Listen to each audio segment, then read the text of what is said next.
Hey, Karly. I'm so Hi. excited to have you on the show this month. Are you excited? I'm so excited. Oh my gosh, I love cats so much. Oh, man. Hey, everyone. Hey, Happy Dyl. Cat November. What? My Yankee hat? I know the baseball season's over, Matt, but, you know. Karly. Where are your cat ears? My cat ear. Oh, you both. I see now. Okay, I'm the odd Okay, man no, out. listen. We go through this. I'm supposed to be the dumb one.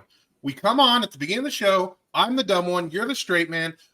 You're supposed to be the one to have gotten the memo here. Come on. Yeah, wait, why didn't I get the memo? Wait, when did you guys make the memo that we were wearing cat had a ears? whole discussion about cats and how horny it is and how we should wear horny little ears. Yeah, I feel like that was maybe on the table for the Catwoman episode, but are you sure we brought it up for this one? Yeah. Yes, because Karly said, let's all wear cat ears. And Dylan didn't say anything because he was, of course, too busy. Okay, I got it. But guys, I don't running a channel. I don't have cat ears though, guys. We got to do the show, guys. I have to go on vacation next week. Hey, Dylan. Hey, Dylan. That sounds like a you problem. Exactly. So what are you saying? I can't do the show if I don't have cat ears? Yup. Oh, you're fine. Fine. If you're not going to let me be on the show if I don't have cat ears, then guess what? I live in the concrete jungle where dreams are made of, and I think there's some cat ears out there. So give me a minute. I'll be right back, and I'll get you some cat ears, Matt, okay? All right, thank you. Of course, gotta go all the way to the store to get some cat ears, because Karly and Matt need their cat ears for perfect continuity. Here we go.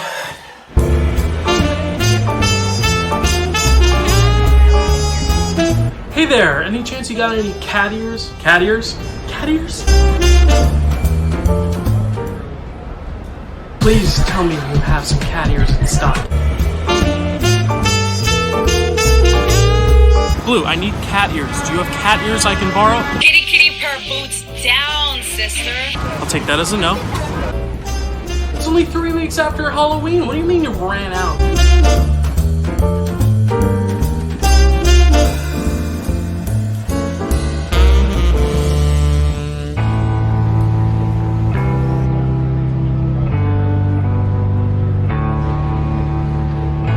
That's all you got? All right, I guess it'll do. Thank you so much.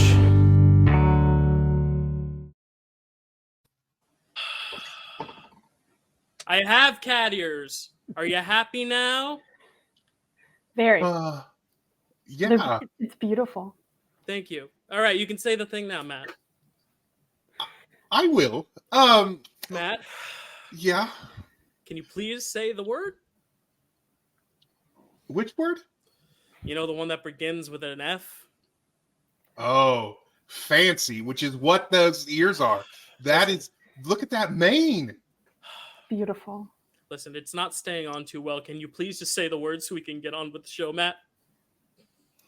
For you, Dylan, no. I would like to talk about that is, you got that from PetSmart? Petco. Petco. Oh, well. What is it normally meant for? For a dog to be a lion? I don't know. Framewreck. What a story, Mark.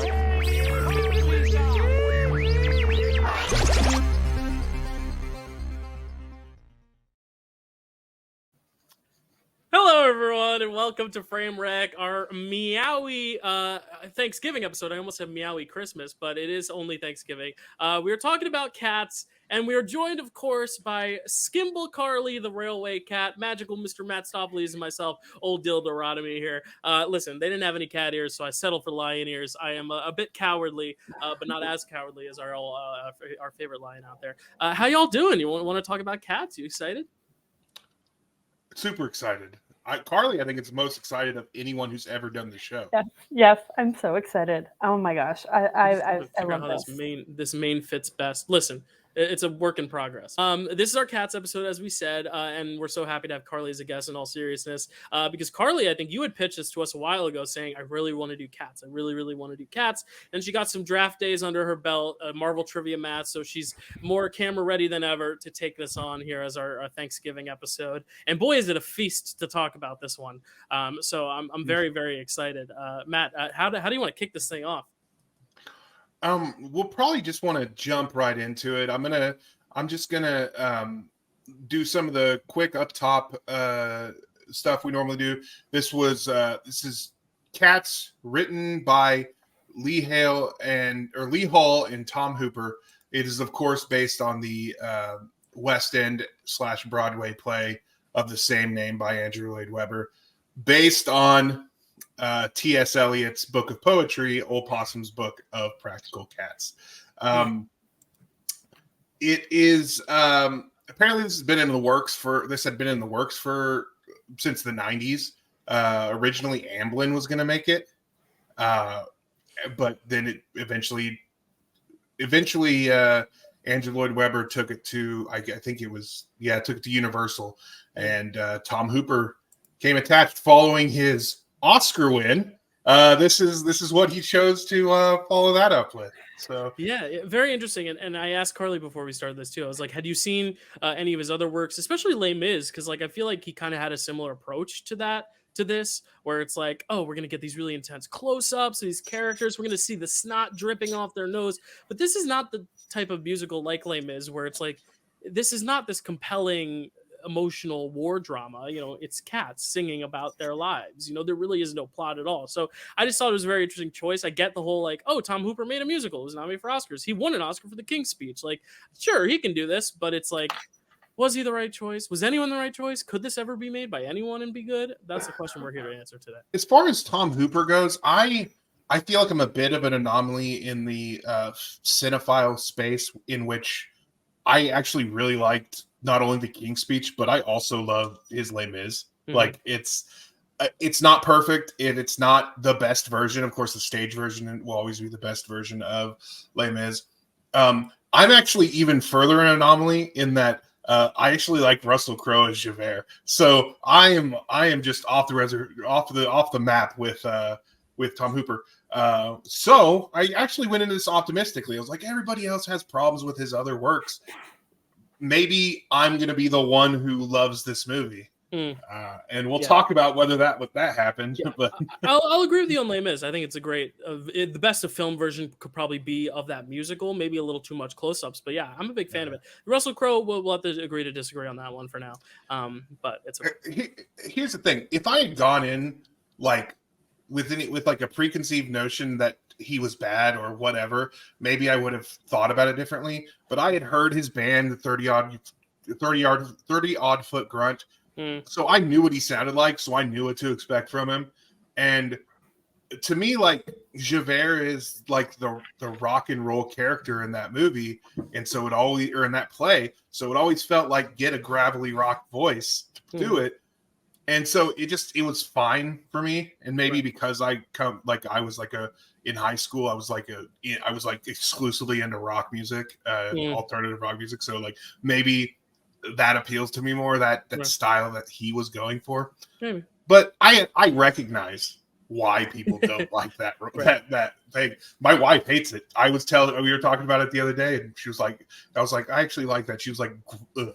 I was like, don't yuck my yum right here. Like, you don't have to like it. But speaking of yucking yums, the December of 2019 was quite interesting one, because it's like we came off. I think this was the same weekend or a weekend after Rise of Skywalker, which same weekend. That's where I'll be on my little Russell Crowe hill. I actually really like that movie, but it was very much like the atmosphere of theaters was not that hot right then and there. Like the good stuff that everyone loved, like Joker had come out 2 months before. Once Upon a Time in Hollywood was the summer before. So it's not like anyone was like, oh my God, like the theaters are back. It's amazing. Love going to the movies. It was like Rise of Skywalker and Cats. But that also kind of led some people to be like, well, maybe this is going to be like a nice refreshing palate cleanser after Rise of Skywalker. I actually saw this one for the first time on Christmas Day. I never go to the movies on Christmas because I'm usually with family, but it was like 10 p.m. My whole family was either very tired, very full bellies with food, or consumed maybe one too many alcoholic beverages, and we were all kind of like lounging around. And my girlfriend at the time hit me up and was like, "Hey, I'm bored. You want to go see Cats?" And I was like, "You have a bottle of wine?" She was like, "Yep." I'm like, "All right." And then we had to see Cats literally at like 11 p.m. on Christmas Day. And we, poured this little bottle of wine into 2 little thermoses, and we watched Cats. We were the only ones in the theater, and sure enough, we were both musical theater people, so we were dancing and singing, and it was a memorable moment, and that's where I could kind of be like, oh, that was a great moment, but like, was that movie actually good, or was I just enjoying the atmosphere, enjoying the company, enjoying the state of being, the state of intoxication? And then I rewatched it a few months later when it hit streaming or digital, and man, what a movie this is! What a movie! Karly, what was your first experience with Cats? Like seeing it? Did you see it in theaters? Did you see it later? What was your experience? I have seen this film 4 times. My first one wasn't super super special. I mainly just watched it with my brother. I was like, I knew what I was going into. I was like, this is going to be beautiful. This is going to be so much fun. We were the only ones in the theater other than like an elderly couple near the back. So I was trying really hard not to laugh and be like disruptive, because I was like, well, they probably think this is going to be a good movie. I don't want to ruin it for them. My more fun experience was I was in college at the time of this.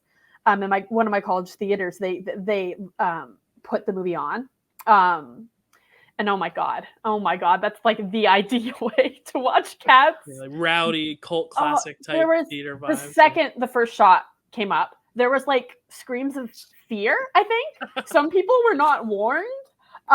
It was beautiful. It was so fun and rowdy. Probably one of my favorite memories ever. I loved it so much. Memories. You said memory also earlier. Oh, is that what that was? A memorable moment, and that's where I could kind of be like, oh, that was a great moment, but like, I couldn't tell if it was like a microphone buzz thing or if you were actually doing something. Listen, there's a lot of space between the headphones and the main and my ears right now, so some sounds are just not necessarily computing as well as they could. You can be forgiven for that. My voice stopped working because I was too high halfway through the word memory What the I first think you time. need to do is start sobbing, get some snot on the lip, and then belt it out twice as loud. I think it would work for you. Oh man, that touch me. We'll talk about this, but he certainly loves a close-up snot shot. This Tom Hooper. Yeah. But my first experience with this movie, well, okay, so I actually own the 1998 London production of Cats on DVD, and so I knew this story, or I don't want to say story because story is strong. I knew this piece fairly well. I'd seen it a couple times, and so I actually didn't go see it in the theater because for some, I think because I had chosen to go see Rise of Skywalker that weekend, and I have kids, so like that was my movie that weekend. I think is what it was. Traumatize them with this. Yeah. So I waited until it came on HBO, and I did it for that because there was going to be a watch along, and I was like, and I don't like to watch along with movies I haven't seen, so I was like, all right, I'm going to watch this. So I watched it, and I was like, oh god, and I was like, oh god, I have to watch this again for the watch along, and so I watched it again for the watch along. And it is something else. There's a lot to love in this movie. Some of it I unironically love. Some of it, oh my god, it chills me. This movie. Yeah, you bring up the original theatrical production because I think a lot of people, what they don't necessarily understand if they haven't seen any stage production or any recording of a stage production, and they've only seen the movie, they think like, oh, like the Broadway musical, it must actually have like a more coherent plot. It must have like more characters speaking. And no, what you see in terms of the actual like kind of script and music and like the actual plot, each cat gets their chance to sing their tale of what they are or who they are, and then one of them gets chosen to essentially die and be reborn. And old Deuteronomy decides, and there's this Victoria cat who's like kind of a fresh eye to everything. And honestly, the theater production is more for like the kind of like Matt said, like the experience, the art piece, the the dancing. A lot of people go to see Cats because of the dancing and the music. It's almost like a ballet or an opera more than it is a structured, plotted musical. I think that's what the biggest kind of perplexing thing about Cats is that it works, at least for a lot of people, well on stage. There are people who don't like it because it doesn't really have a plot, because it's just a bunch of like little soliloquies and poems, because it is based on a book of poems. But it's really one of those premises that like you really can't change, and if you change it too much, it isn't Cats anymore. So they're trying to be faithful but also make it cinematic, and it's created very specifically for the stage, and it works because it is for the stage, and you can't just necessarily replicate that on screen, which is I think where the biggest here's issue. The second biggest problem with this movie, and I know Karly has just a lot of notes, and we're gonna go through everything you have to say here soon, but I want to say the second biggest problem with this movie, and we'll get to the first biggest, I'm sure, soon. But the second biggest problem with this movie is the stage play is segmented. It's almost like a review, in that it is just a bunch of songs together. I've always said it should be called Cat Beret instead of Cat Beret. Yeah. Well, and yeah, exactly. So in that way, the stage play kind of mirrors the book of poetry in that it's not a narrative. It is a bunch of a sequence of things that are happening, which I think for me works. I appreciate that art form. I enjoy watching the stage play. The second biggest problem with this movie is that it tried to give it a plot, and it didn't give it a good plot. So like the whole McCavity trying to like stealing people and taking them to the barge and all like all of that. Bat? McCavity! Puss in Spats. I love it. It's dumb. And I think that's Is that not in the musical? Is that not in the original musical? No. McCavity is like this kind of mysterious presence still, but it's not like he's not interacting with each character and basically like Thanosing them away. In the musical, McCavity is seen a few times in the background and is there for the McCavity, the Mystery Cat song. And that's all that McCavity is in the stage play. He's in the background a few times, and they mention him because Rumpelteazer and Rumpelteazer, Mungo Jerry, and yeah, Mungo Jerry and Rumpelteazer work for McCavity. Like, and so he's mentioned a few times, but like he's really just there for his song and to kind of skulk around the background. He is not part of like the whole plot of him trying to win by stealing everybody else, but she doesn't steal everybody else. He steals a couple people. Yeah, and even in the musical, it's not even like anyone's trying to win necessarily. They're just each sharing their stories, and then old Deuteronomy would choose. The whole aspect of it being a competition in the movie is an interesting choice if more people were playing, but it really only seems like Idris Elba is the only one actually competing for anything, whereas everyone else is still sticking to the, I'm just going to tell you who I am thing. And if anything, they're doing themselves a disservice, because I would never choose James Corden, Rebel Wilson, Jason Derulo. Like, I think they're almost doing the opposite. They're not selling themselves well, to where I would honestly pick Idris Elba based on the actual, like, I'm impressed by the magic in that movie from Idris Elba. I would pick him. I think the only person he stole that had a shot was Skibbleshanks. Because that dude could tap dance. That's kind of like what doesn't work in terms of like general criticisms about the structuring and composition of the film. Now we can talk about why we love it, and that's also stuff we don't like necessarily, like stuff that is not well done but is at least enjoyable to the viewer. So like plot stuff aside, what does truly make Cats great? There's a plethora of things, and I'll let one of y'all start, because there's I'd like to hear from Karly. I want to hear what makes this movie great for Karly. Number one, it's just so horny. Oh my god. So horny. It makes me so uncomfortable. Like when they're rubbing up on each other, it's very, oh my god. Yeah. Well, along that line, like let's talk about just the actual physical presentation of the cats themselves. Because on Broadway, again, they're very skin tight leotards. Everyone's got this cool makeup on. But you, the audience, know from the beginning, it's like they are actors playing cats, even on stage. Like I sat in the front row of the balcony, and they like come up to you on the balcony and like kind of do the same thing. They kind of like nuzzle against you, which is a little weird, a little uncomfortable, but in a live setting, it's kind of like the suspension of disbelief thing.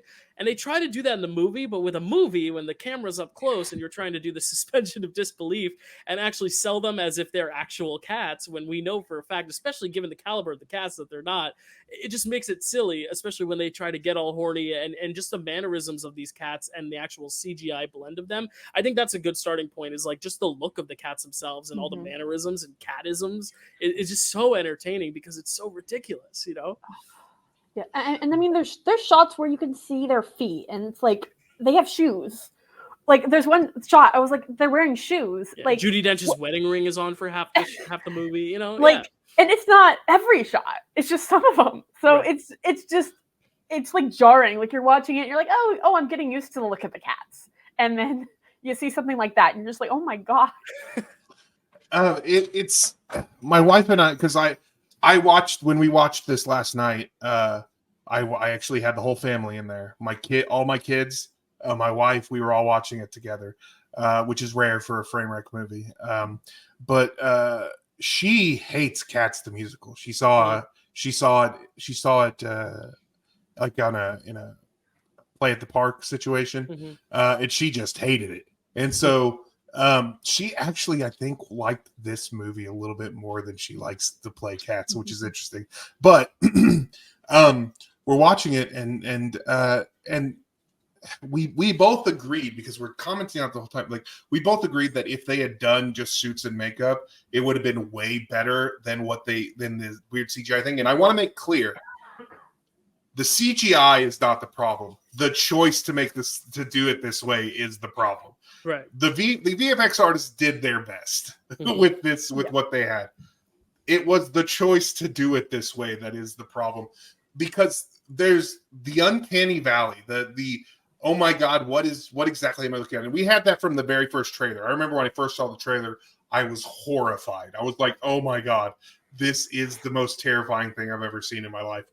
My wife and I actually disagree on what's like, how, like, in ways that it's horrible, because like she is horrified by Victoria, which I could see that, because she kind of feels just very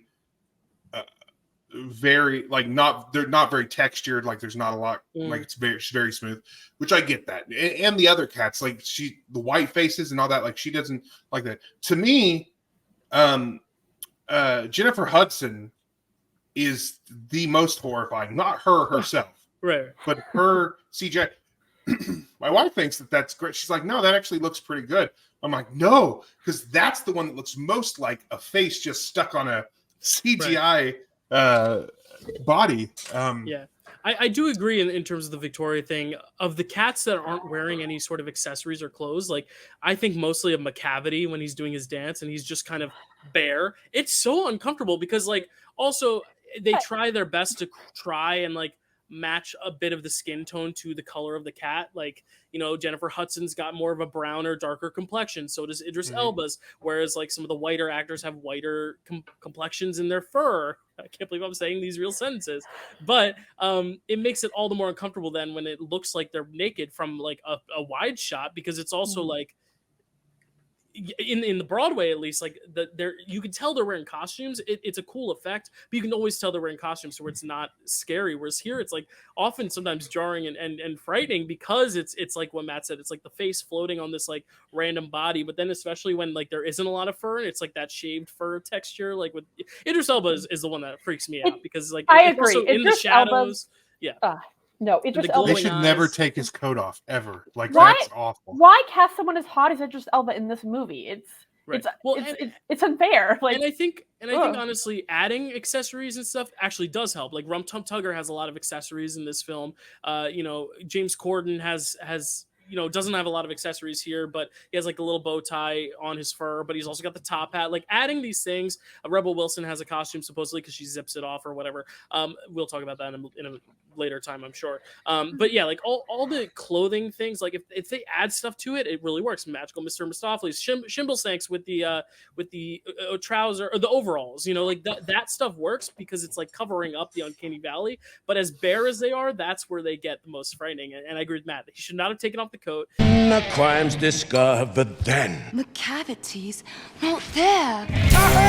Well, you know, they had to remove the buttholes from this right before this movie came out. Like that was one of the last. How have you not heard of this still? That was one of the.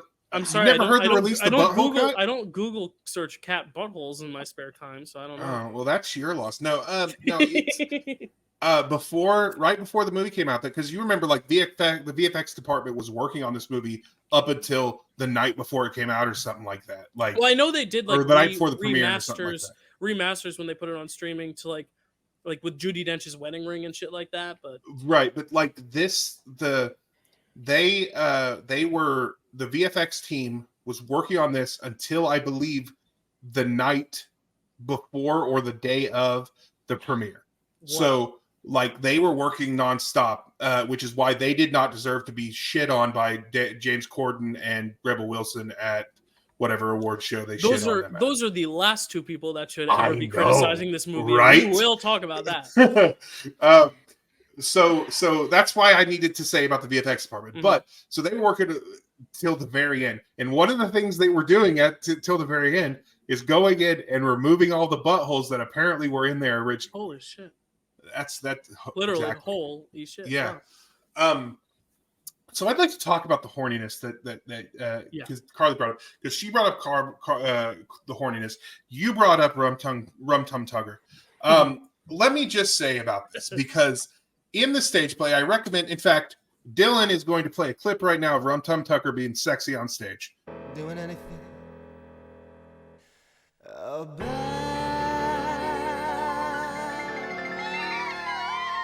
Rum Tum Tugger had me thinking furry thoughts. This dude is Rum Tum Tugger on stage, fucking sexy. Rum Tum Tugger in this movie is probably my third least favorite cat in this movie. Rum Tum Tugger is a curious cat. I hate almost every second that Jason Derulo is on there, and it didn't even make him sing Rum Tum Tugger the way he sings Jason Derulo, which is a mistake. doing anything.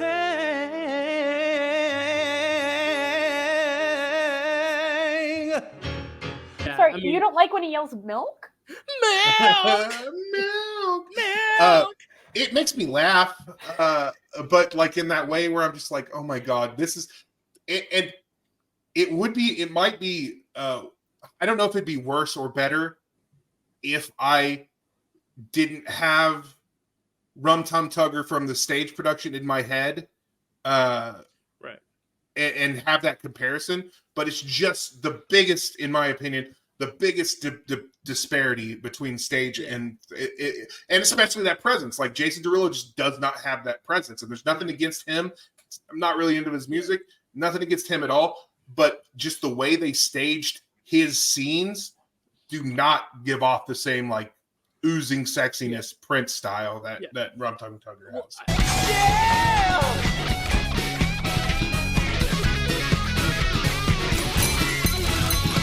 I think the cast is really solid in terms of like the talent they got.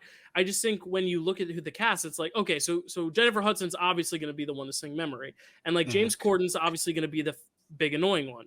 Rebel Wilson's going to also be the big annoying one. And then you also have, Ian McKellen's got to be the old one. Judi Dench, well, there really isn't an old one, so we can make her the other old one. I think everyone's so perfectly cast that when they got Jason Derulo, they were probably like, I guess Rum Tum Tugger's where he put him, because he can't dance well enough to be one of the other cats, and he's not funny enough to be like James Corden's role. So like, I think that was just kind of where he fell. And I think that is one of the roles that is most glaring, because at least the other ones, they're messes, some of them, and some catastrophes, but at least like it makes sense that those are the actors playing them. And obviously if I watch another second of James Corden in this film, I may just jump off of one of these lovely bridges in New York. But I really do still think he is in the right role for who he is. Like, whereas Jason Derulo is totally miscast here. But I really don't know where else he could have been. But maybe he goes into McCavity and you make Idris Elba Rum Tum Tugger, but Idris Elba can't sing. So it's like that kind of balance there. That's actually the thing that I was just going to mention. Well, number one, where you put him is don't. That's where you put Jason Derulo in this movie. Right. But do you know who does ooze sexiness in a Rum Tum Tugger way? Ian McKellen. Idris Elba. Oh, yes, him too. Ian McKellen. Idris Elba. You put Idris Elba as Rum Tum Tugger, you get that sexiness, that sex appeal that you're looking for. Yeah, he can't sing quite as well, but that's fine. You sacrifice things. You know who I'd love to see as Rum Tum Tugger, and this is a really inspired choice? Janelle Monáe. I love that. I love that so much. Carly, how do you feel about Rum Tum Tugger in this movie? He makes me feel unsettled. When he rips off his coat, anytime a cat takes off their fur, unzips, rips off coat, I'm yelling. I'm afraid because it's just, I don't like it. And he's not sexy. He scares me. I'm afraid of, like, I was watching it and being like, do they think this is sexy? When they're making the film, is this sexy to them? Because it's just so... No, well, and that's the thing, is that, like, you go from a sexy character from the stage play to a character you don't want to leave your drink unattended around. And that's how it feels. Or your milk. Or your milk. You don't want to leave your milk unattended. Yeah. I completely agree with you. But you bring up a good point. Can we segue this? You said zipping, and we've been dancing around it too long. Can we talk about Rebel Wilson? Now for the icing on the cake. She's kind of the first big one we see, because like we get introduced to this world, and then once we figure out that this is like each cat giving their own story, she's kind of the first one we get. You know, I know a girl, her name is Jenny Annie Dots, and you're like, oh, who is this going to be? And then she starts singing, and first off, she sang in Pitch Perfect. Like, the girl can sing. She can even move. So I don't know why they decided to have her doing this song like this, singing it like this. When the day's hustle and bustle is done, then the Gumby Cat's work is but hardly begun. And then, like Karly said, the unzipping of the fur when she's not wearing clothes, and it's insinuating that this whole coat of fur we've seen is a coat she can either shed off or zip off, like she's a snake and she can shed her skin, or do they just wear clothes that look like their skin? It'd be like if I wore a shirt that was skin tone and then ripped it off. I don't know. I'm not defending this scene at all because I absolutely hate every second of it. But I will say that is straight from the stage musical, because Jenny Annie Dots has this. She has, well, not in the same way. Not in the same way. Jenny Annie Dots comes out and has the big fluffy thing on, and that's the whole thing. And then halfway through the song, that drops, and she's wearing like almost like a nightclub dress in that same color. So that is actually from the musical. However, it's not that horrifying where she doesn't unzip it, just that part drops off or whatever. Gotcha. It's also not nearly as obnoxious. I hate so much about this scene, from the children as mice that they're talking about eating. Right. Duck, tilly, duck, tilly, duck, wapoo, tilly, duck, tilly, duck, tilly, duck, wapoo. To the dancing cockroaches. Every second Rebel Wilson is on the screen. Listen, I'm not a huge Rebel Wilson fan. I've seen things that I like her in, and I've enjoyed her performances in some things. I don't mind her in Pitch Perfect. She's in that movie, I think it's called Romantic Comedy, which I actually really dug. I thought that was pretty good. She's in a few things, and for the most part, I get tired of her shtick. And mostly because her comedy is specifically about how fat she is, right, and making fun of that, and that's fine. You know, as a fat man who is self-deprecating for laughs, I get that. But when there comes a point when that's always her shtick, that she's no longer like she's laughing with them is what it feels like, rather Right. than laughing at herself. Like, Yeah, and then they make it even weirder because then it's like, not only am I fat and do I like to eat, I like to eat little human cricket things. And then the camera does that crazy like Cat in the Hat Dr. Seuss spin around where she starts like tapping the wall and like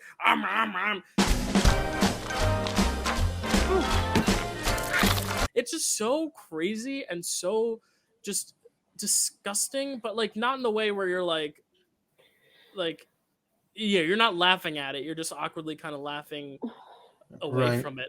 I don't know the right crying, word for or it. you're just crying. Yeah, because Like it's me. legitimately terrifying, and it goes into the whole idea of the uncanny valley. But now you've got all these other added elements of now. Not only do you have uncanny valley cats, we have uncanny valley bugs and mice with and baby now- faces. Exactly, baby and they faces. sound like kids too. I mean, like diddly dot diddly dot diddly dot dee. I'm like, oh my god, like that's the stuff I hear in my nightmares now. yeah.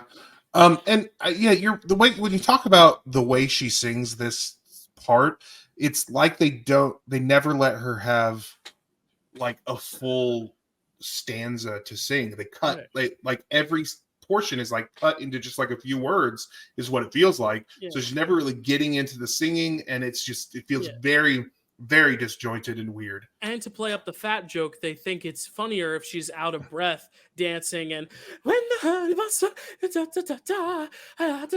like, no, like I don't want to hear this poor woman out of breath just like throwing away her lines, because that's one thing on stage that they never tell you to do in songs is just throw away the end of your lines. You know, you're talking and then sometimes actors just tail off the end of it. And like that's not a good acting technique. You need to finish on a high point at the end of the sentence. You need to go there with your and she's just singing all of her, I don't even know the lyrics, but it's like when the guy that's the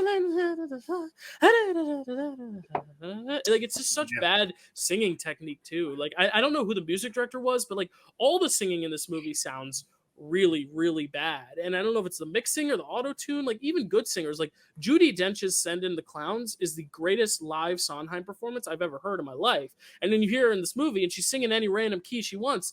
And I don't know if it's one of those Les Mis things where they filmed the music first and then the orchestra played along to the singing, or if the singers sang to a track. Because for Les Mis, like they had the actors sing and then later the orchestra filled it in.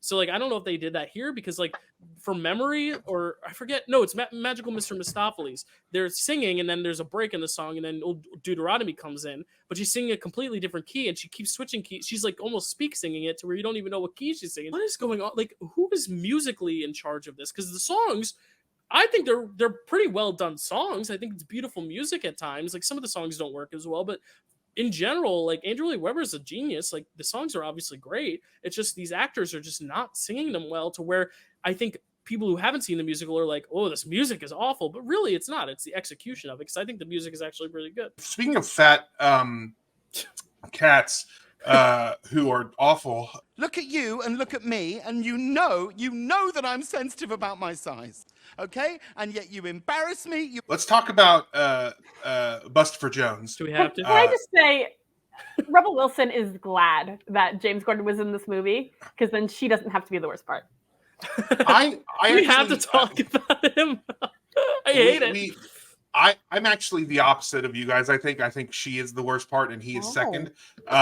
But because at least I think his is a little bit better performance. I think it's worse with the fat stuff. I don't know why it's 2 fat songs in a row, basically.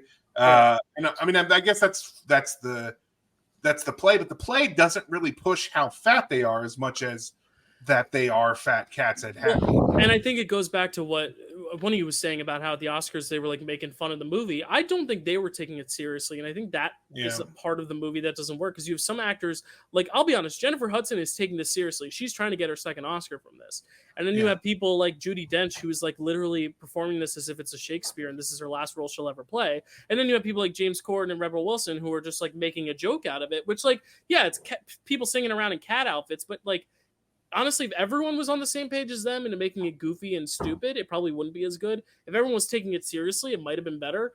I really don't know. But the fact that some are and some aren't, it makes it funny to the audience, but it makes it very inconsistent and hard to judge, because it's like James Corden. Also, they let him improv in this song, which is also a big mistake, where he just starts going like, I'm like, come on, guys. That's what I say to you. It goes back to the breaking up the song too much. It kind of ruins the flow and ruins the enjoyment of the audience. Okay, so there's a point when when Bustopher Jones is first introduced, when he first walks into the scene where he's wearing the top hat, and it looks like he's wearing all practical makeup, and he looks really good. And Corey and I were both, my wife, Corey and I were both like, is he wearing practical makeup? And then he takes off the hat, and he's obviously not. Mm-hmm. But it looked like he was, and it was proof of concept, I think, that could have worked in this movie. But even though it wasn't really that, I think. Yeah. But let's get to just the awfulness. I've really said my piece on this. It's more of the fat. It's more of the fat stuff, and it's not funny, but it's making a joke out of it. That's my issue. Yeah, Karly, what were some of your notes on Bustopher Jones? Do you have any thoughts on Bustopher I Jones? don't. I honestly don't even have that many on him, just because his song was so he was so boring and like it was so unfunny. For a drink at the drug. Yeah, I hate James Corden in this movie, and maybe also as a person. I was gonna say you didn't need to add in this movie. Let me say real quick about James Corden, just real quick before you move on. I used to be a huge James Corden fan. I used to, whenever I'd see him in shows, I'd see him on Doctor Who, I'd see him in British shows that I used to watch. Like, I thought he was hilarious. And then he got the late night, the late show or whatever he got. And when that show started, I was watching, I was like, he is just the most charming. He's so funny. At some point, very shortly after he got that role, something just switched. And suddenly he's like it's the Guy Fieri thing. Like, suddenly, you haven't changed. Why do I hate you so much now? Like, and let me, just for the record, I actually like Guy Fieri. I think he gets way too much hate. But you can move on. Yeah. Yeah, go ahead, Karly. Sorry. Just fuck James Corden. Just that. Yeah, there we are. It's just again, it's the back to back of I think Rum Tum Tugger's in the middle of them, but it's like the Jenny Anadot's Rum Tum Tugger, Bustopher Jones trio that just really knocks you down early to where anything afterwards, and it does kind of like, I don't want to say improve afterwards, but it does at least kind of like become a little bit more focused on the spirit of the musical, where it's just kind of these cats singing their songs, and then we get that kind of middle section where Old Deuteronomy is introduced. And I definitely want to go to Karly first on this because she mentioned the horniness, but what do you think overall on Old Deuteronomy's role in this thing and the horniness of that ballet and the fact that she's just kind of sitting orgasming in the corner during that whole number?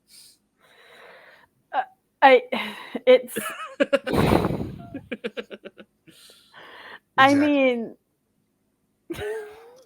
sorry, Karly. Oh my gosh, Old Deuteronomy. Would it help if you spoke about it and I did the Judi Dench here, where I'm like, no.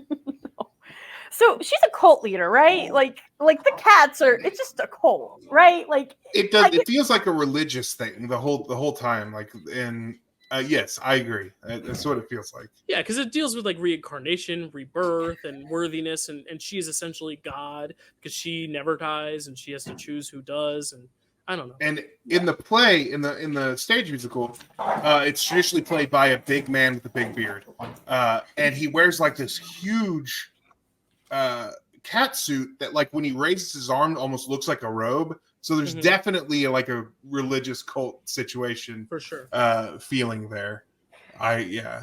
She unsettles me. I'm afraid of her. I'm afraid of all Deuteronomy. I'm afraid of what the cats are going to do to me if I ever stumbled across them. Like, I think this part, this was part where the tails like do that creepy thing where they're like, they shoot up and down again. And okay, I don't like that. Yeah, I don't like the tails do that. I would prefer they not do that, please. There's a charming way of doing sexual innuendo, and prime example is Toy Story 2. Jessie does the thing, Buzz Lightyear's wings pop out, and that's it. That's all you need. But when you have something that is so phallic as a tail, and you make it happen so many times to where they just kind of like stiffen, and then they kind of like flow again, then they stiffen again. It's like, it goes along to the whole Uncanny Valley meets horniness that is just so uncomfortable, but also like so weird. And even, I hate to go back to it, but Rebel Wilson, like when she's singing, there's a shot where she's singing into a tail, but we don't see whose tail she's holding, so it just looks like she's holding a really long dick. Tails always freaked me out as is, but especially when they're on these uncanny valley human hybrid things, they really freak me out. Yeah, so we're talking about the Jellico Ball, right? Yeah. Okay. So it's really weird, this scene, because they don't do an overture at the beginning of this movie. Mm-hmm. They do it here in the middle of this movie, which is what they're dancing to, which is the overture for the entire show. Mm-hmm. Which is number one weird thing. Number two, all of the weird, horny nonsense. Number three, how it makes me listen. I'm sure Judi Dench was a very handsome lady in her day. And right now, I don't think I'm not. This is not saying anything about her looks. But watching her slowly work herself up into that final orgasm face at the end of this, the Jellico Ball, with my children in the room, was one of the most uncomfortable experiences watching a movie I've had in a long, long time. Yeah, I feel like Judi Dench is like almost too into this movie. Like, I feel like some people, like Jennifer Hudson's taking it seriously. She's trying to get that Oscar. Then you have people like James Corden who are making a joke out of it. But then you have Judi Dench, who I feel like is just like, I feel like Judi Dench might be turned on by cats. Like, I don't even think it's an acting choice. I think she legitimately was watching this thing. I really do think. No, I like seriously, she is just way too into it to where I'm like, you know what? Maybe she's really feeling herself here. Maybe this is more method than we think. I don't know. Ian McKellen felt like he was acting as a cat. She felt like she wanted to be a cat. Like she wanted to be. Exactly. She wants to be a cat. Everybody wants to be a cat, as the Aristocats say. But she really is like embodying a cat. Like, and honestly, I respect it, because like if you're gonna go all out, go all out. I think we did skip over the Mungo Jerry. What's Mungo Jerry? Rumble Teaser. That song just puts me to sleep. Even in the musical, the song's way too long. For me, the thing about that song is it's when it really shows me the scale of this film makes no sense. True. There's no scale. It doesn't exist. Like, yeah. That's what we were talking about throughout that whole thing. Yeah. The silverware, like her holding the silverware, is the most horrifying image in this film. Right, because cats are smaller than humans, but not like as small as like it was almost like Ant-Man, where like everything just became twice their size. I'm like, I've never seen a cat who's half the size of a fork. Like, I just haven't. Right. And then they walk into the bedroom and their heads go up to the mattress, like above the top of the mattress. And it's so that I don't know. It feels like someone should have been watching for that. But again, I think this was a situation where Tom Hooper had a vision. He shot the whole thing, and then just like with letting the orchestra play over the songs in Les Mis, he shot the whole thing and was like, let's let the VFX people figure this one out. Right. Now, question. This is like a Cars type deal where like, are they living in a human world that is just the humans are out? Or is it like they created their world of cats, or did like humans create it and then the humans died? I'm very curious to see what that dog looks like. We never see the dog. I know. Like, are there humans? We just don't see them? Or the cats not willing because to see them? the cats mention humans several times, especially during the naming of Cats song. They talk about things humans cause, and Old Deuteronomy talks about humans. We do see them at the beginning, don't we? Because they throw Victoria in the bag in the middle of the thing. Yeah, okay. Yeah. But where do they go the whole movie? Like, whose bed is that? You know, that's the questions I think about when I watch this. I'm like, are there no humans around? Like, certainly. I don't know who that milk bar is for. There's so that's what many makes me think that this is a cat world. Or is this all in someone's big... Maybe this is Judi Dench's imagination. Maybe we're just in the inside of Old Deuteronomy's wet dream. I choose to believe it's not the real world, because I have my two cats right here, and I don't want to think that they could be Jellico cats when I'm not around. That scares that's the me. thing. Is this like a Toy Story thing? Like, oh, when you're out of the room, look how horny your cats are. Like, what am I supposed to learn from this movie? What's the lesson to learn? I mean, one of my cats does rub against the walls a lot, and that makes me uncomfortable. That makes me so uncomfortable. He's a regular little Mistopheles himself. So, in the stage production, I really like Mungo Jerry and Rebel Teaser. I like this song, all right. Just the kind of the idea of these guys are in this world together and mischief makers. But they're not really outcasts from the world, but they do cause trouble. Like I dig that concept with those two. I do not like the way this one was staged for various reasons. The weird scale stuff, like it's just so weird. Again, it goes back to the way the songs are put together. They ruin the songs in favor of showing, like by stopping to show something happening. They do that way too much in this, and that this was also a problem. There's also a problem in this song. My kids, or one of my kids, was just so distraught that Victoria was about to steal some stuff. It's like, why does she have that stuff? That's not hers. Don't make her take it. Right. It's a corruption of youth. It's so sad. But yeah, the scale issue is the biggest problem with this one. I mean, it's a problem throughout, but it's just real. Anytime they have to interact with things from the human world, it's really weird. Really, really weird. Yeah, because it's like trying to achieve some sort of realism, because then we pivot to one of, I think, all of our favorite moments, which is Karly's namesake, which is the railway cat sequence, which then completely defies all the laws and establishments created by this film of what the world is, to just give us a genuinely fun, big, grand scale musical number like the musical. And it makes you wonder, like, the potential that this film could have been to just be that.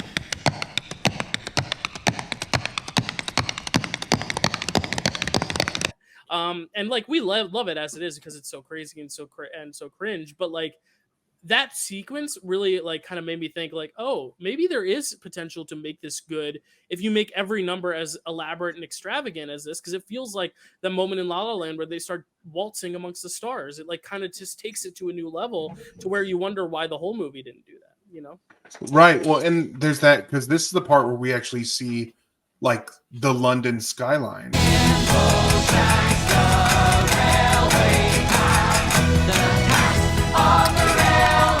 And like at night with all the lights and like, yeah, it's pretty. He steps out and it's very beautiful, and it's like, oh wow, so this is it. It shows it on a scale that the rest of the movie doesn't have, and that I think that it would have benefited from a lot. Yeah, I love his little spin too when he's on the little tracks. His little spin is so cute. Like, yeah, and it's fun. It's beautiful, and like it looks so. It's like, did someone else shoot this? Like, it does not match the rest of the film. Yeah, honestly, that could have been a cool idea if it was like an anthology and a different director did each Cats thing. Like, there's so many different premises you could make of this movie that could work. And this kind of brings me back to what we were talking about with the Jellico Ball. Like, I think when it lets itself just be true to the musical and be like just an art piece about dance, like I think the dancing in a lot of it is impressive, except for the horny tails. Like the Jellico Ball dancing is one of my favorite scenes because it's just dancing, and it is, you know, very exciting. Like I love art dance as an art form, and I love the Shimbleshanks, right? That's Skimbleshanks. Oh my gosh, all the T's and S's and whatever.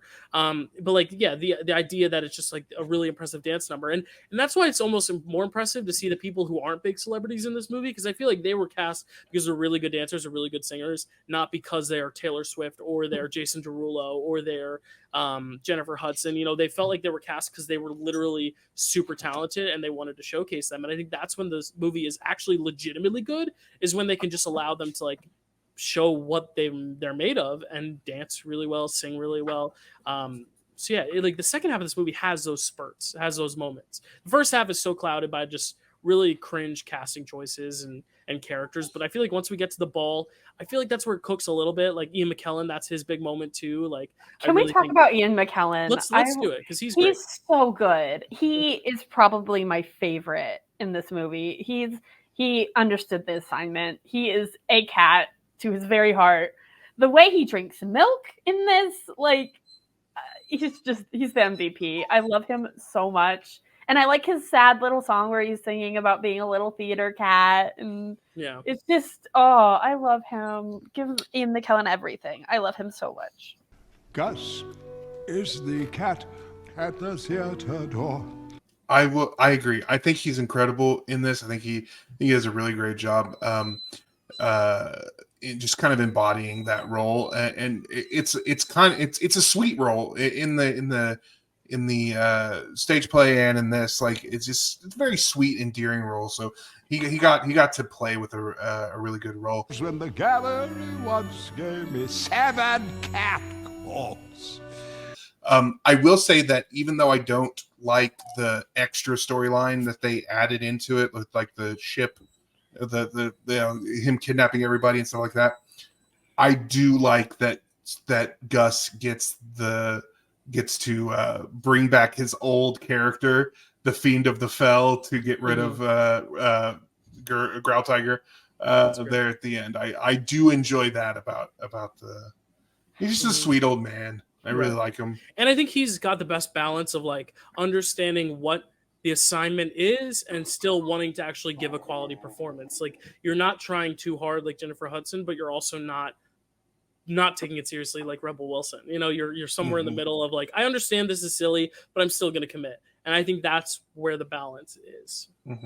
That's where it needs to be. I agree. I think he's great. Cool. All right. Are we ready to talk about McCavity? Yes. Why not? How it just, so I know Taylor Swift wasn't as popular when this came out as she is now, but it's just so weird to me that she's just in this movie. Cavity's a mystery cat. He's called the Hidden Paw. It's just bizarre. Every time I watch it, I'm like, Taylor Swift, why are you here? It's well, I wonder what came first. Her writing "Beautiful Ghosts," which is the original song in here that they made to get the Oscar. Write that? She wrote "Beautiful Ghosts." Oh shit! I hate that.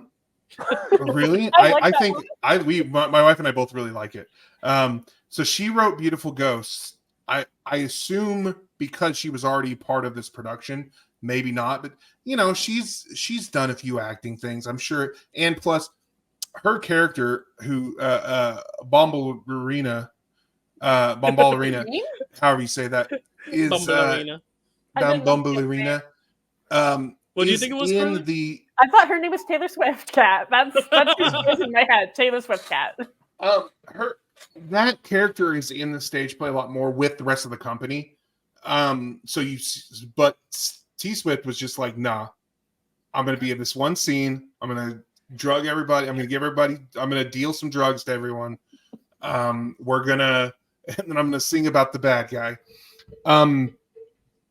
This scene was interesting because I do think that having it be kind of this sultry nightclub type feel felt right for the movie that we have. I do think it is right. It is weird because I feel like that moment is more about Taylor Swift than about McCavity. But I think it's just kind of the world we live in. I don't think it's hard to pinpoint when Taylor Swift became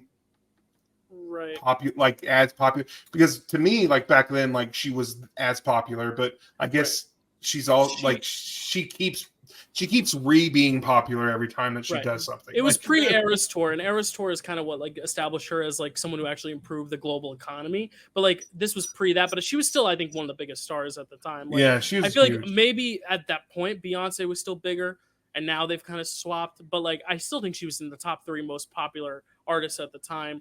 But yeah, it is very interesting. And I did look. Yeah, she did write "Beautiful Ghost" with Andrew Lloyd Webber. I think the reason I don't love that song is because it's like it feels like every movie musical that's already got a musical. It's like they're just writing a song to get the Oscar, and it doesn't really need to be there. It kind of stalls the action and doesn't really add much to the movie for me. It's like you can get like, I'd rather them just use it in the credits, but the fact that they, after Memory, which is already like the slow ballad, they just have a second to like have Victoria sing the song. It's like, all right, come on. Like, I want to get to the next stuff because most of the numbers are upbeat. Memory is supposed to be the ballad. And so when you have ballad followed by another ballad that's just, I don't think is as good as the original Andrew Lloyd Webber music. That was just my opinion of it. But again, like, I'm also such a fan of, the original, to where I'm like, you don't need to add more songs to this because you're already cutting stuff. Like, just use the stuff you have. But I get it. They also wanted to make Victoria a bigger character, which I get. I can see that. I would say if it were in a movie I took more seriously, it might bother me more. True. I get why they add. I mean, I get it. Like, it kind of sucks that musicals that are based on other properties can't get like original, like don't get recognized because they're already based on there stuff. should So I be get a category for like song, like I agree. adaptation of a song. I agree. That would be awesome. Yeah. So I get why they add these songs, and sometimes they're great. The Aladdin, the Jasmine one in Aladdin, what is it called? Speechless. Speechless. Yeah. Best song in that movie. Like, I think it's an incredible song. Yeah. And sometimes it doesn't work quite as well. But I like this song. I like that Victoria gets a little bit more to do there. I think that it does feel more modern than the rest of the stuff, so I get that. I enjoy it. My wife likes it too. So cool. I'll let you argue with her about it. I'm going to tell her you don't like it. She can get her on here now. No, I'm kidding. It'll be a cat fight. But yeah, sorry, bad joke. Yeah, I'm just spitting fur balls right now. Karly, I keep looking at your name and it's ending with the railway cat, so I keep wanting to call you Cat, and I'm like, your name's not Cat. I did that earlier, yeah. Yeah, Jimble Karly. What are your thoughts? Okay, so like we've kind of made it through this movie, and then like we get the big like climactic like whatever where they're trying to resolve the McCavity plot line. And then Grisabella's chosen. She goes away in the air balloon, and it takes like 6 minutes for her to leave, and she'll be reborn. And then if the movie isn't over already, Judi Dench decides, now I'm going to make you horny, audience. I'm going to stare into your soul and sing the entire final 5 minutes into your eyes. I was afraid. You've heard of several kinds of cat. What were your thoughts on this? Because when I first saw it in theaters, I think I was, as I said, I was drinking wine. I think I spit wine all over myself when she just turns toward the camera, because I was also very frightened. Yeah. It's just so uncomfortable. Like she keeps pausing and then starts to say more. Would you address a cat? So a cat is not a dog. Yeah, I think we know. This, Judi Dench. It's so like, I feel like she's trying to make me uncomfortable, and I think she's succeeding. Right, and I don't know why they wouldn't. This feels like something that could start the film, like, oh, this is what a cat is. But instead, it's like after you've been through this, it's like, here's what you should have learned, and it's like, I was supposed to learn something. What? Why are you telling me this? Why are you? And it's 6 minutes long or whatever. I timed it. It's like she's literally singing to the camera for like 6 minutes straight. It's crazy. Mm-hmm. And it's like right after what feels like the finale, like the climax, like the finale. It's all the cats waving goodbye as the balloon soars off in the distance. That's where you end the movie. And then she turns and does. I don't know. Here's the thing. It's awful. I also love it, which is what this show is about. But it brings me. I anticipate it when I'm watching it. Like, I'm like, she's about to do the thing that makes me uncomfortable. It's kind of like watching a Safdie brothers movie. Like, I'm here for you to make me uncomfortable. Wow. Please make me uncomfortable. I never thought you'd compare Tom Hooper's cats to the Safdie brothers. I'm comparing Judi Dench's performance to the Safdie brothers. I know. Oh my God. Put Judi Dench in Uncut Gems 2. Do it. That scene, the addressing cats thing, is a song at the end of the stage play. But it's a song. It's like the finale song. Mm-hmm. Which is maybe if it was a finale song that would make this feel more natural in this movie. But yeah, the just slowly speaking to you and her friends there does make my skin crawl a little bit when I watch it. Yeah. But like I don't even think it works as well as a finale song either, because I feel like in the musical either, because it's just like, the story's over. Why do I need this like 6 minute epilogue? Mm-hmm. But I agree, it works much more naturally in the musical, because it's almost like now we're saying farewell to you, but also the fact that all the other cats are still on stage at that point, whereas here the camera's zooming in right on her, where it's like, but who am I to talk? I'm sure I'm frightening people with this lion mane I have right now. So It's beautiful though. Delighting me, yeah. I know we weren't going through every single beat, but we did skip one song/character that we to talk about before we got to that finale portion, and that was my favorite character in this play, or in the play, and in this movie too, which is magical Mr. Mistopheles.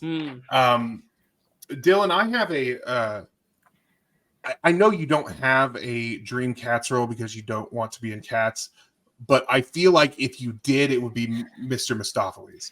If I feel like it's at least my dream role for you to be Mr. Mistopheles. Well, because also in the movie he's not as much of a dancer. Because on the Broadway, I mean, he's doing turn after turn after turn. If I could ever dance like that, I would probably want to be Mistopheles. There is a role actually I'd probably want to play just because I think it's a little bit more of a realistic role for me. But I'll save that because it's also my best performance in the movie, so I'll save that. But Mr. Mistopheles in this movie they make him a bigger presence. I feel like throughout, like in the musical, it feels like he comes in at the end. Whereas here, it's like he's kind of consistently a narrator showing Victoria alongside Munka Strap, like just kind of guiding her through it, which is kind of nice. But yeah, it's we mentioned it a little bit earlier with the music of it, though. It's way too many beats of like, let's sing a little bit quieter now, and Mr. Mistopheles, and then it doesn't work. Now we're gonna sing it again, and it doesn't work. Like when they're singing it, I like it. I like when they're singing it, but it's just so disjointed. And it happens. Like I said, this is my favorite. This is my favorite song in the Cats musical. I love. It's great. It's so upbeat. It feels so good, and it's such an empowering song to that character. And so I'm like, it feels so good, and I love that song. But they stop too many times, and I actually dig that thing that he's trying to do. My kids loved that he was holding a pencil as his wand. They loved that. That was like they went wild for that. But yeah, just like I dig what he's trying to do. It ruins the song, and also kind of it's anticlimactic because she appears behind everyone, and then starts singing, as you said earlier, a song out like in several keys or whatever. How does she know his song? She was on the boat, and then she came back. Who told her what the song was? How did she know what he did? Yeah, exactly. Like she was not there for this. Let's empower Mr. Mistopheles. She's moment. God. She's God. Oh, she maybe. Yeah. I hate how like that just ended it. It was like, yep, okay, yep. There you go. You're right. Like I thought there was gonna be some pushback, but no, everyone's just kind of like, okay. Yep. But even then, again, she just comes in on the wrong key. She's like, like, God, Judy, come on, girl, you're so good. I did have another thing to add about McCavity. Yeah. So he has broken every human crime. Mm-hmm. So he's committed tax fraud, I assume. He has not had a permit on international waters. So he's committed indecent exposure. As we saw in the we saw that in the movie. Saw that. Yeah. He's done speeding in a car, bank robbery, and he's probably committed several hate crimes, according to that. Yeah. Okay. Wow. Also, go over that. Also, animal cruelty and murder are different things. So he probably murdered cats and humans. Not to mention the special victims units crimes that he definitely had to have done. That's not funny, but it's kind of funny. It's like one of those like you chuckle to get out of the awkwardness of it. Yeah. Wow, McCavity, man, McCavity. Yeah. So is Taylor Swift like his buddy? Like, is she an accomplice, or is she just like a marvel at it, or is she an undercover cop who's like, watch out for? Oh, she wants to fuck him. Okay. Yeah, I'm pretty sure. She is. Yeah, she's like she worked like she sings the song, or she's one of the people who sing the song in the stage play as well. So she works with him like Mungo Jerry and Rebel Teaser do, I think, is the thing. Well, who knows? Also, her screaming, singing "Wide Awake" every time, it makes me jump a little bit. The way she's just like "Wide Awake." Yeah. There's a lot of, like I said, the inconsistency of the vocals are so bizarre. Yeah, just so many bizarre vocal choices. Well, oh, here's another thing. It's weird how she sings with a British accent, She but does. but English people don't do that really, because No. that's not So she you can hear the English accent in her song, but the rest of the people who are supposed to be English like also don't do that. So like it stands out with her because she's the American here who's trying to seem like she's not an American. Yeah. Interesting. Man. Um, Anything else on just like the plot, the story? Um, I guess if there is one. Karly, I you have any lo- more notes? I almost called you Kat again. I love whenever McCavity says ineffable. I love when he says ineffable. I love when he says McCavity. Is there anything else he says? Anytime he says like one word and then just poofs away, I'm like, that's beautiful. when he says I love it. McCavity and poofs away, my kids are all Pokemon kids fans. So when he says McCavity and poofs away, it's like, is he a Pokemon? Like that's Pokemon behavior right there. This reminds me. The first time I saw it, it had been a while since I had seen the stage production, because I saw it once at Wagner College, and then I had seen it on Broadway, but after the movie. No, I'd seen it on Broadway before the movie came out. So it had been a while though since I had seen it. And I was watching, and as soon as he poofed away, I'm like, wait, is Idris Elba Mistopheles? Because in my opinion, I'm like, oh, there's only one magical cat. So are there two? Right. So what is special about Mr. Mistopheles if McCavity can poof away and he's been doing it? Like, right. Let Mistopheles be unique, guys. Come on. Why right. you two magic cats? Exactly. It's weird because like I said before, like in the stage play, McCavity doesn't do much. He gets that song about him. He doesn't sing.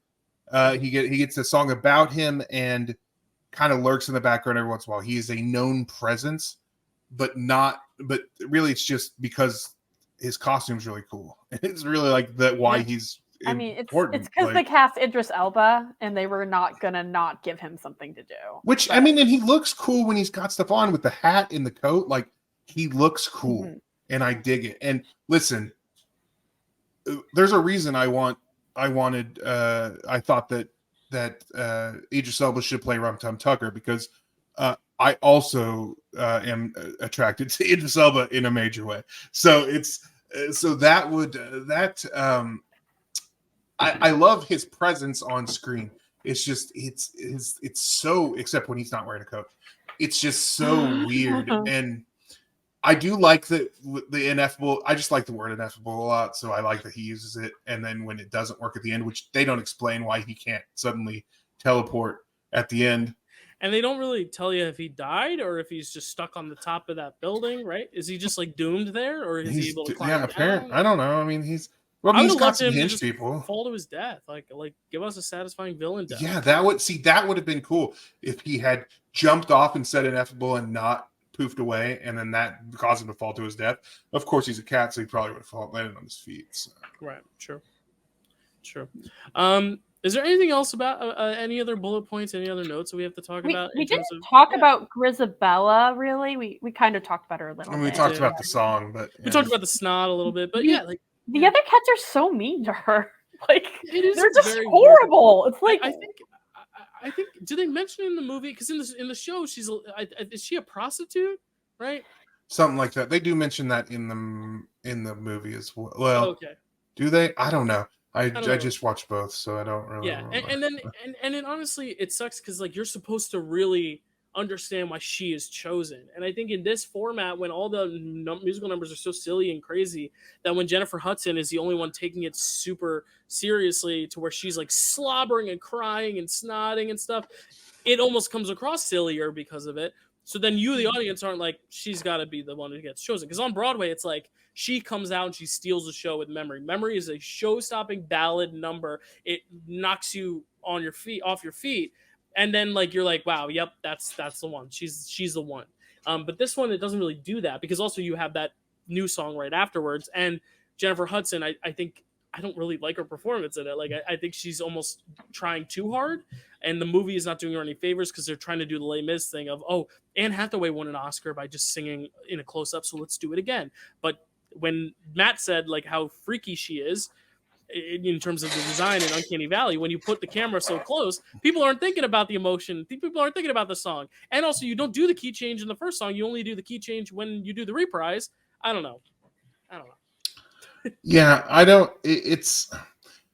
I agree. I hesitate to criticize a performance by Jennifer Hudson. Like, she's great. She's obviously got an incredible voice. She's Oscar winner. She can do it. I think that, and it's not really all her fault. Like, the performance is not really the problem, except that it's amongst this. And I'm sure that who knows if she even met any of her other castmates. They could have done this with everybody individually, really. True. So who knows what she knew and what she didn't know. It kind of feels like ooh, I just made this connection. It kind of feels like Gore in Love and Thunder. Like Christian Bale in Thor Love and Thunder. How he isn't really with everyone else throughout the movie, so he is acting in the movie he thinks he's in. I feel like Jennifer Hudson is acting in the movie she thinks she's in, and she's just not really in that movie. But yeah,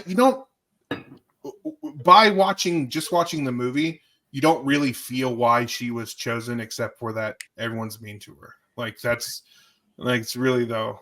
Yeah. It's weird. Yeah. I don't know. Yeah. Interesting. Okay. Well, do we want to get to some superlatives? I have one last thing. I would like to talk about the secret name that all cats have, apparently.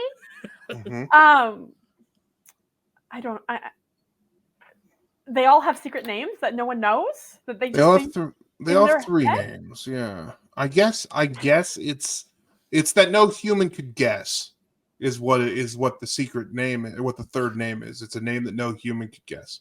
So I don't know if that means that we can know it, we just couldn't guess it, or that it's not like that. It's, I don't know, because you got the name that a human will call a cat, and then you've got the name that other cats will call a cat. Is that right? Is that how that works? And then a secret name that no human can guess, which feels like that should be the second name. Like, so what are the names we're hearing? The ones that they call themselves, or are these the secret names? Well, I don't know, because they all have names that sound like names that humans would call cats. Yet they're calling each other these names, so I assume that they're the names that cats call each other. Right. So there's a chance that Rum Tum Tugger's name is just like Scratchy. Right. Wow. And then he has a different third name, potentially. Well, Mungo Jerry and Rumple Teaser did have an M and an R on their tags. So those are probably their names. Interesting. It's just wild. When I heard that there was cats have three names, that was when my cats obsession really started going, and I was like, hell yeah. Really, they only have 3 lives each. Right. I'm sorry, guys. We gotta get. Okay. Yeah, that was my last note. No, it's okay. It's good. Let's get to superlatives though, because at the end of the day, we still love this movie. Like I think it's clear. Like, it is crazy. It's horrible. It's not well designed. It's not well conceived. But there's a reason we keep coming back to it. There's a reason I've logged it 3 or 4 times on Letterboxd. Karly's watched it 4 times. Matt's watched it. How many times have you watched it now, Matt? Like 3 twice, times. 3 times. Yeah. So it's like, you're welcome. like there's a reason you come back to it, and the reason we covered it on the show. And I think that's because despite all this, we still enjoy it because it is entertaining. It gives us stuff to talk about. It's something that you want to tell your friends about because you want to see their reaction to, which are some of the best bad movies ever. The ones where you need others to watch it because there's nothing else like it. All right, so let's start with worst line of dialogue. I feel like because there wasn't a lot of dialogue and most of it was Andrew Lloyd Webber's lyrics, basically, this one feels like it's going to be a little bit hard. But my worst line of dialogue is actually it's not only from a song by Andrew Lloyd Webber, it's from the poem by T.S. Eliot, and it's also in this movie. And the reason it makes it's not because the line is bad, it's because it is the way it is used in this movie is almost like secret that they didn't want us to know until the moment of the movie. And we've already mentioned it so far, and that is, so first memory I'll jog and say a cat is not a dog. And say is not a dog. The way that it is delivered is almost like it's something that they were. It's almost like the surprise at the end of the movie. Yeah, It's almost like that's the moment we find out So- what happens in The Sixth Sense. You know, like Cat? it's It's not a dog. not a dog. Yeah. It's so Little it's did you not know? that it's not so much the line, it's the way it was used in this movie. Yeah. So that's going to be mine. Does anybody else have a worse line of dialogue? Carly, do you have one? Nope, that was mine. Oh, that was yours. Okay, so Nice. mine is I actually have two. One is milk, just because it's crazy. Two is Jenny Antidots turns to Victoria during Rum Tum Tugger and says, "Do you think he just got neutered? Because those notes are really high." Oh God! Oh, I wish I'd remembered that. I wish I had remembered this because that probably would have been mine as well. Because not only is it weirdly gender normative and just kind of hateful a little bit, it's not funny. If it had been funny and controversial, that's different. I think there's a line. Sometimes you can say a shitty thing and it'd be really funny and that make it worth it. It's not worth it. It's not funny. She's not delivering it well. It's the oldest joke. Like, it's such an old joke. It's bad. And yes, that probably would have been mine if I had remembered that it existed. But again, I blocked out her stuff so much from this movie. So Great, which can segue us to our worst actor. I have a feeling we're all going to have the same one. But I don't know. Dylan, why don't you tell me who your worst actor is? I struggled with this one. Really? Did you? I did, because I think there's some actors, because it's like, oh yeah, like we don't have that person. Okay, go ahead. because Yeah, there's some that I'm like, they are not giving a good performance, but then there's also some that I think because they're trying to give a good performance, they're not, because they're not getting the tone of what it should be. So it's really, I really struggle with it, but ultimately, I have too many Swiftie fans. I can't say it. So I'm gonna go with I'm Were you between gonna pick two. Taylor Swift? Yeah, we talked about her accent. And, well, listen, I was Hey, no, Dylan. no, but here's Old what I'm gonna tell Dildonomy. you. Listen. That does, when you say that real fast, it sounds like I said dildo. Dildonomy. Listen, I did not say her name.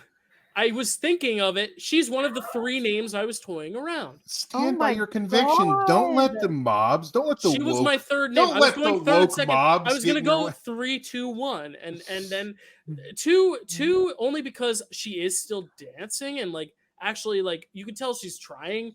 I put Rebel Wilson. One is James Corden though, because I really do think he's just like on autopilot. He's just doing his James Corden thing. He thinks he's way too funny for this role, and I don't think anything he does is funny. So he's my real pick. I was getting there. You know, I wasn't gonna say Swift because she's The Swifties are gonna legitimately- kill you, Dill. She's not doing a bad performance. It's just I was looking at it, I was like, she's not really acting too well here. But I also didn't pick her because she's also a musician first. She's not an actor. She's not a trained actor. So it's like Dill, I'm not gonna be pray hard on that her. Swifties do not watch Which is the this. same reason I didn't pick Derulo. Listen, there's a lot of bad actors here. You could pick one of them. I'm not saying you're wrong. I'm just saying I fear for your safety now. I'll edit it out. I have wish the you'd power. stand by have the courage of your convictions. But and it was tell not those my pick. Swifties what's It was up. not my pick. No, I'll we tell you know right that now, you're, Swifties. you're hiding Taylor's behind. not good in this movie. She's not good in You're this hiding movie. behind the Oh. mob.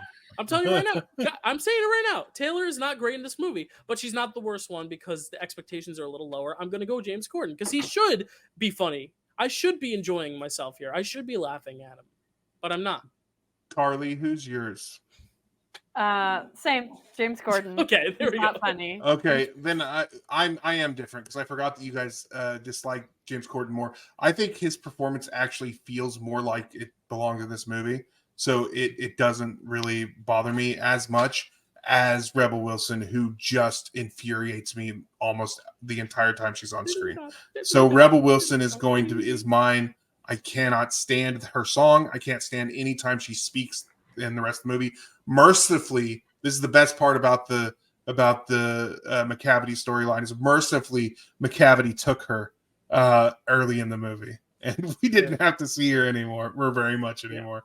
Like I said, at least she's like trying to dance a little bit. Like she does have her little like push chasse steps. Like she's doing some cool moves, but like, yeah, you're right. It's okay. But I gave the edge to Corden because I feel like Corden's doing. I don't know. Yeah. I agree with you. I think it's a tie. She's all. Yeah. Yeah. Um. close. Yeah. Okay, let's move on to actor who elevated the material. There's one for me. I'm not sure if it's if either of you guys are going to pick it. So I'm gonna let's let Karly go first. Karly, who is your actor who? I knew before I even rewatched this who my actor who elevated the material was. It is Ian McKellen. He is a cat in all the best ways, and I love every second of him in this. He's just a gift. He's so good. I completely agree. Which we gushed about him earlier, but yeah, he's very, very good. It's the movie almost doesn't deserve the performance that he gave. Where the movie does deserve Judi Dench's performance. My dog is being crazy. Stop it. Because you're talking about cats. They see 3 cats. We're talking about cats. They're like, I hear you. No, the movie deserves Judi Dench's performance. It doesn't really deserve Ian McKellen's performance, but I'm glad it's there. Is that your pick too, Matt? No, it's not. Is that your pick? No, it's not mine either. Okay. Well, I'll go on to mine. Hurting me. No, it's a good thing. It's because that means that there's pick. more than one good actor. I which know. is always good. It's a great pick, and I think that I agree with you on principle in that he is probably the best actor in here. But if I'm talking about who elevates this material for me, it is, and this is probably because this is my favorite character in the thing, but it's Mr. Mistopheles, Laurie Davidson. I think that I like that they expanded his role and that he got to be kind of the person who kind of takes Victoria by the hand throughout it, and they have a little weird, like a little romance thing that they probably could have expanded on and made a better movie. But I like that. I think that he does a great job, especially for someone who doesn't have a whole lot of film credits under his name. Like he does a really good job in my opinion. I really like him. Nice. Mine is kind of on a similar wavelength because in this movie, the people I appreciate the most are the ones who are actually like gifted dancers and singers, and I think that kind of gets overlooked by all the stunt casting. And I feel like the person I like the best is also the role I'd probably want to be, just because it's a little less dance heavy than Mistopheles. Someday I'd love to be Mistopheles if I can dance it, but I picked Robbie Fairchild as Muggastrap. I really like him. I think his voice is beautiful. Like every time he sings the pretty stuff in Janny Annie Dots before she ruins that song. Like, I really like his voice in it. It's very pretty, beautiful. And I feel like he has a nice, warm, welcoming kind of presence to him, to where it's like amidst the uncanny valley and the chaos and the fear, I feel like he's a good helping hand for both the Victoria and the audience. So I've always liked his role too, because I feel like he doesn't get his own song to like highlight himself, and he doesn't really get to shine, but he's kind of more of like the narrator essentially. But I like that. I think a lot of credit should go to him because of that. So I picked it. I also love Robbie Fairchild. I've seen him on Broadway in American in Paris. I think he's amazing. So like I'm a big fan of him, so I wanted to give him his due. But that's good. That means there's at least 3 people doing good work in this movie, which is great. And at least 3 people doing bad work. I love all of those picks. So this is great. All right, let's talk about train wreck moment. And I don't know how you guys. Sorry, my family just got home, so my dogs are barking at the back door. I can edit it out. You're good. Just all right. Phoebe, hush. Phoebe. Dylan said quiet. Actually, it's old Dilderonomy, Matthew. It's old Dilderonomy says. Old Dilderonomy says stop. Okay, now they're just kind of whining. Okay. So for my train wreck moment is not going to come as a surprise to anyone. It is the Jenny Annie Dots scene, the song. Me too. It's so bad, and we've talked about it at length, so I don't need to go further into it. Karly, is yours the same, or do you have a different train wreck moment? Essentially, it's specifically her unzipping herself. Yeah, that's it. Yep. For me, it's her banging on the table and catching the little people in her mouth. That's mine. Matt, do you have a moment in Jenny Annie Dots that sticks out, or is the whole thing? I honestly couldn't. I don't. It's the whole thing. It's so hard to pick a portion. Probably when she's like on the ground, spreading her legs out, like maybe that part. Oh my God, we forgot to even mention when she rubs her privates. Yes. Oh my yes. god, I totally forgot about that. I totally forgot about it until you just said that when she's lying on her back. She like literally does the full and like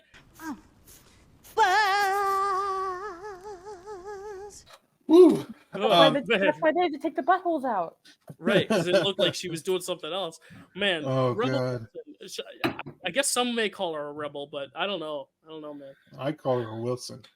That's not even a joke. It's not even a real joke, but it still feels funny. Well said. Yeah. All right, let's get to the matter of the score. So for me, the bad entertaining, it's pretty high on the bad entertaining scale. It's not as high as some of them because there's more cringe than there is joy with it. So it's gonna fall kind of in the middle, but actually a little bit on the higher side. So for me, this gets 3 lines of snot coming out of 5 noses. I'm sorry, 3.5 lines of snot coming out of 5 noses. It goes a little bit. It's 5.5 lines of snot. Very interesting. Ears. I do have cat ears. So wait till they see That's us. very cool, buddy. Hey, we're almost done. Give me just a few minutes, okay? Okay. That was adorable. All right. I'm keeping that in. All right. Karly, what's your score?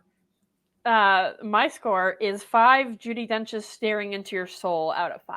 There we go. The perfect Because score there. Excellent. It's my I'm gonna favorite bad movie. There's no way it was ever going to I be love anything less than a 5 from me. I'm gonna give it 4 out of 5. There you go. Now just pretend I'm James Corden. And there you go. Actually, don't. I don't want to. Yeah, no. Yeah. But that's Cats, y'all. That's Cats. We did it. Yeah. There it is. I mean, we can talk about Matt Trashmore. It's not gonna, especially with the new shakeup from Matt Trashmore last time. You're right. It doesn't.